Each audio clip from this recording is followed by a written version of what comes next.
आपल्याला या ठिकाणी बोलले। बऱ्याचशा बाबी अशा आहेत की आज तपास यंत्रणा हे असल्यामुळं काही गोष्टी मीडियाच्या पुढे बोलून तपासामध्ये काही अडचणी निर्माण होऊ नयेत अशा प्रकारचं काही मी वक्तव्य या ठिकाणी करणार नाही। धनंजय देशमुख जे बोलले त्याच्याशी मी समर्थन आहे।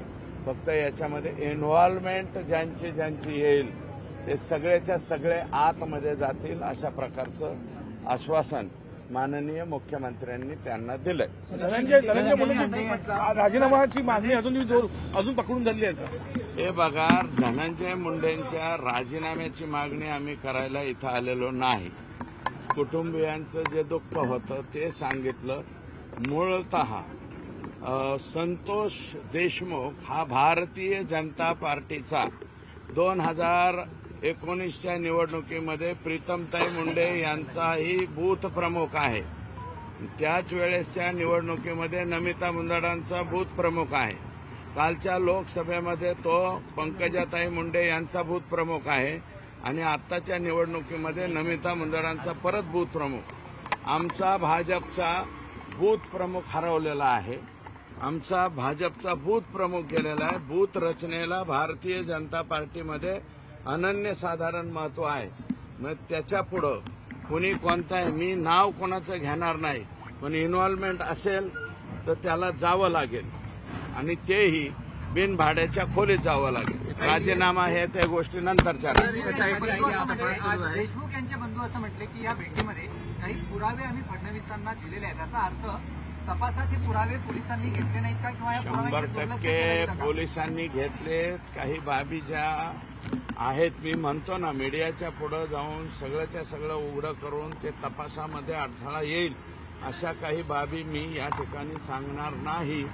परंतु देशमुख कुटुंबियाचा सुद्धा निर्णय साहेबांनी असा दिलेला आहे की संतोषच्या ज्या सौभाग्यवती आहेत मिसेस आहेत त्यांना शासनाच्या नोकरीमध्ये सामावून घ्यायचं आणि तेही लातूर जिल्ह्यामध्ये। कारण ते मुलं जे आहेत, संतोषची मुलगी ही 12वीला शिकते आणि मुलगा 7वीला का काय शिकतोय, 5वी का 7वी। तर ते जर नोकरीला लावून घेतलं ते महसूल विभागात लावावं, जलसंपदात लावावं किंवा अन्य कोणत्या विभागात लावावं। ते फक्त लातूर जिल्ह्यामध्ये त्यांची पोस्टिंग असावी अशा प्रकारचा आम्ही आग्रह धरलेला आहे। कारण लेकरा बाळाचं शिक्षण हे थांबू नये म्हणून हा निर्णय मुख्यमंत्री महोदयांनी या ठिकाणी केलेला आहे। एसआयटी जी स्थापन झाली त्यामध्ये काही म्हणजे पोलिसांचे फोटो बाहेर आले, तो सुद्धा निर्णय झालेला आहे।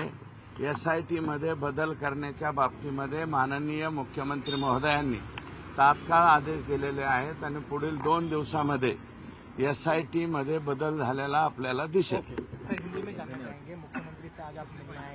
मराठी झालं का? मराठी कोणाचं नाही ना? ओके, फक्त आता हिंदी। हाँ, मुख्यमंत्री से आप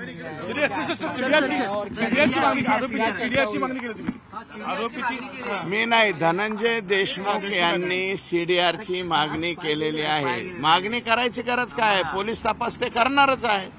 कोण कोणाला काय बोललं, आका कोणाला काय बोलला, आकाचा। या सगळ्या बातम्यांवर आपलं असेल बारकाईने लक्ष। वळूयात पुढच्या काही बातम्यांकडे। दादर रेल्वे स्थानक परिसरात एका कॉलेज तरुणीचे केस कापण्यात आल्याचा धक्कादायक प्रकार समोर आला। या घटनेतील आरोपीचा शोध सीसीटीव्ही कॅमेऱ्याच्या आधारे पोलिसांनी सुरू केला आहे। दादर रेल्वे स्थानकात एका माथे फिरूने 19 वर्षीय तरुणीचे केस कापून आणि ते बॅगेत भरून पळ काढल्याची धक्कादायक घटना सोमवारी घडली आहे। माटुंग्यातील रुपारेल महाविद्यालयात जाणाऱ्या तरुणीसोबत ही घटना घडली आहे। पश्चिम दादर स्थानकाच्या दिशेने जाणाऱ्या मोठ्या ब्रिजवरून जात असताना तरुणीला अचानक काहीतरी टोचल्यासारखं वाटलं। त्यानंतर तिने मागे वळून पाहिलं असता एक अनोळखी व्यक्ती पाठीवर बॅग घेऊन गडबडीत जाताना दिसला। तिने खाली पाहिलं असता काही केस पडलेले दिसले। त्यामुळे या तरुणीनं स्वतःच्या केसांना हात लावून पाहिलं असता तिचे केस अर्धवट कापल्याचं आढळलं। घाबरलेल्या या तरुणीनं त्या व्यक्तीचा पाठलाग केला, पण तो गर्दीतून फलाट क्रमांक 4च्या दिशेनं पळून गेला। पोलिसांनी सीसीटीव्हीच्या आधारे आरोपीचा शोध सुरू केलाय।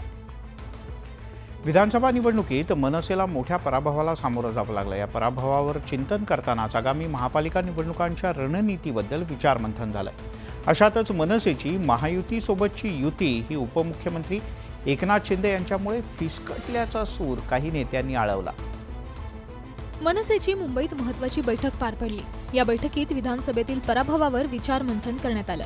मनसेची महायुतीसोबतची बैठक ही उपमुख्यमंत्री एकनाथ शिंदे यांच्यामुळेच फिसकटल्याची माहिती समोर आली आहे। विधानसभा आणि लोकसभा निवडणुकीत मनसे आणि भाजप एकत्र येतील असे संकेत मिळत होते, पण ते प्रत्यक्षपणे तसं घडलं नाही। मनसेला जागा लोकसभेत हवी होती, त्या जागेवर शिवसेना दावा करत होती।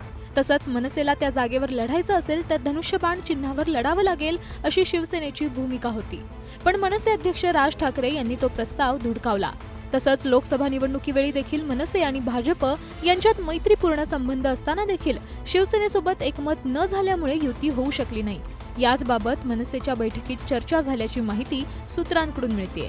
मला तर वाटतं शिंदेमुळे आम्हाला बसला, आमच्यामुळे शिंदेंना बसला। शिंदेंनाही माहिती आहे ना, आम्हालाही माहिती आहे। कसं बघता आगामी महापालिका निवडणुकीकडे? नाही, मी तरी बघत नाही तुमच्याकडे, मी आपल्या कामाकडे बघत असते। त्यामुळे मनसे आणि भाजप महापालिका निवडणुकीत एकत्र येणार का याची चर्चा आहे।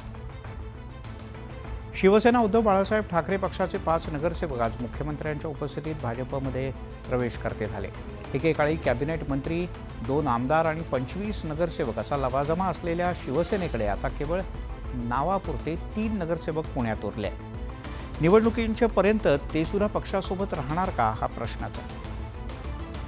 भाजपचे प्रदेशाध्यक्ष चंद्रशेखर बावनकुळे यांच्या उपस्थितीत पुण्यातील ठाकरेंच्या पक्षातल्या 5 नगरसेवकांनी भाजपचं कमळ हाती घेतलं। विशाल धनवडे, संगीता ठोसर, बाळा ओसवाल, पल्लवी जावळे, प्राची आल्हाट या शिवसेना उबाठाच्या नगरसेवकांनी भाजपची वाट धरली। गेल्या काही वर्षात शिवसेनेच्या शीर्षस्थ नेतृत्वाकडून पुण्याला कायम दुय्यम माप दिलं जात होतं। त्यातच विधानसभा निवडणुकीत पक्षाच्या उडालेल्या धुळधाणीमुळे ठाकरेंच्या सोबत राहिलेले नगरसेवक आणि कार्यकर्त्यांमध्ये चलबिचल सुरू झाली। 8 पैकी 5 नगरसेवकांनी भाजपात प्रवेश केलाय। शिवसेना वाढली पाहिजे ही आमच्या सर्वांची भूमिका होती, पण ती भूमिका कुठेतरी दुरावली जाते। कुठेतरी संघटन कमी पडतंय। नेतृत्व स्ट्रॉंग असलं तर संघटन स्ट्रॉंग होतं, म्हणून आमची मागणी होती की एक सक्षम नेतृत्व पुणे शहराला मिळावं। शहराच्या सगळ्याच भागातून प्रतिनिधित्व करणारे हे नगरसेवक भाजपात गेल्यानं शिवसेना उबाठा आणखीन क्षीण झाली आहे। आमचा पक्ष भावनेवर चालतो असं म्हणणाऱ्या शिवसेनेच्या शीर्षस्थ नेत्यांनी आता खडबडून जागा होण्याची वेळ आली आहे। बीड जिल्ह्यातील मस्साजोगचे सरपंच संतोष देशमुख हत्या प्रकरणावरून राजकीय नेत्यांवर आरोप प्रत्यारोपांच्या फैरी झडत असताना आता संजय राऊत यांनी एक खळबळजनक ट्विट केलंय। देशमुख हत्या प्रकरणात सहभाग असलेल्याचा वाल्मिक कराड यांच्यासोबत धनंजय मुंडे, देवेंद्र फडणवीस दोन्ही उपमुख्यमंत्री एकत्र असल्याचा फोटो त्यांनी शेअर केलाय। संतोष देशमुख हत्या प्रकरणात रोज नवीन खुलासे समोर येत आहेत, नवीन माहिती समोर येते। याच दरम्यान संजय राऊत यांनी एक फोटो शेअर केलाय। त्यात देशमुख हत्याकांडातील संशयित आरोपी वाल्मिक कराड याच्यासोबत मुख्यमंत्री, दोन्ही उपमुख्यमंत्री दिसून येत आहेत। संतोष देशमुख यांच्या हत्येचा तपास खरंच होईल का असा सवालही त्यांनी उपस्थित केलाय।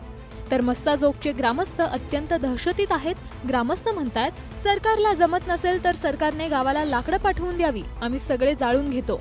असंही कराड सुटून आल्यावर आम्हाला मारणारच आहे, अगतिक जनता असंही त्यांनी ट्विटमध्ये म्हटलंय। संजय राऊत यांनी शेअर केलेल्या फोटोनं खळबळ माजली असून आता सरकारकडून काय उत्तर येतंय याकडेच सगळ्यांचं लक्ष लागलंय।